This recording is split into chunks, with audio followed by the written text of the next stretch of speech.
Malayalam big boss season 7 രാവിലെ തന്നെ big boss വീട്ടിൽ ഏറ്റവും അധികം ചർച്ച ചെയ്യപ്പെടുന്ന വിഷയം എന്ന് പറയുന്നത് രേണുസുതി തന്നെയാണ്. നമ്മുടെ ഒലിയിലും അതേപോലെ തന്നെ മുൻഷിയൊക്കെയാണ് സംസാരിക്കുന്നത്. രേണുസുതിയാണ് സോഷ്യൽ മീഡിയയിൽ ഏറ്റവും അധികം പ്രഡിക്ഷൻ ലിസ്റ്റുകളിൽ ഒന്നാം സ്ഥാനത്ത് വന്നതെന്ന് പറയുന്നുണ്ട്. അപ്പോൾ ഒനിയിൽ പറയുന്നുണ്ട് ശരി തന്നെയാണ്, സോഷ്യൽ മീഡിയ തുറന്നു കഴിഞ്ഞാൽ ഏറ്റവും അധികം ചർച്ച ചെയ്യപ്പെടുന്നത് രേണുസുതിയുടെ പേര് തന്നെയായിരുന്നു. അവരുടെ പലതരത്തിലുള്ള പ്രഡിക്ഷൻ ലിസ്റ്റുകൾ ഞാൻ കണ്ടിട്ടുണ്ട് എന്നൊക്കെ ഒനിയിൽ പറയുന്നുണ്ട്. രാവിലെ തന്നെ നമ്മുടെ രേണുസുതി വന്നിട്ട് പുതിയൊരു ഗെയിം പ്ലാൻ തന്നെയാണ് പിടിച്ചിരിക്കുന്നത്. കണ്ണാടിനോട് വന്ന് സംസാരിക്കുന്നുണ്ട്, ബിഗ് ബോസിനോട് സംസാരിക്കുന്നുണ്ട്. എന്താണെങ്കിലും രേണുസുതി ഇന്നലെ തന്നെ ബിഗ് ബോസ് വീട്ടിൽ എത്തിയപ്പോൾ തന്നെ തൻ്റേതായ ഒരു കഴിവ് പുറത്തെടുക്കാൻ രേണുസുതിന് സാധിച്ചിട്ടുണ്ട്. ടാസ്കിലാണെങ്കിലും ശരി, വളരെയധികം മികച്ച പെർഫോമൻസ് തന്നെയാണ് രേണുസുതി കാഴ്ചവെച്ചിരിക്കുന്നത്.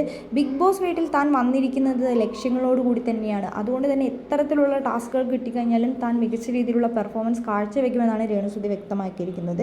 എന്താണെങ്കിലും ബിഗ് ബോസ് വീട്ടിൽ എല്ലാവരും ഒരു വലിയൊരു നല്ലൊരു സ്ട്രോങ് കണ്ടസ്റ്റൻ്റ് ആയിട്ട് രേണുസുതിനെ കാണുന്നുണ്ട്. നമുക്കെന്താണെങ്കിലും കാത്തിരിക്കാം ഇനി ബിഗ് ബോസ് വീട്ടിൽ എന്തൊക്കെയാണ് നടക്കാൻ പോകുന്നതെന്ന് അറിയാം.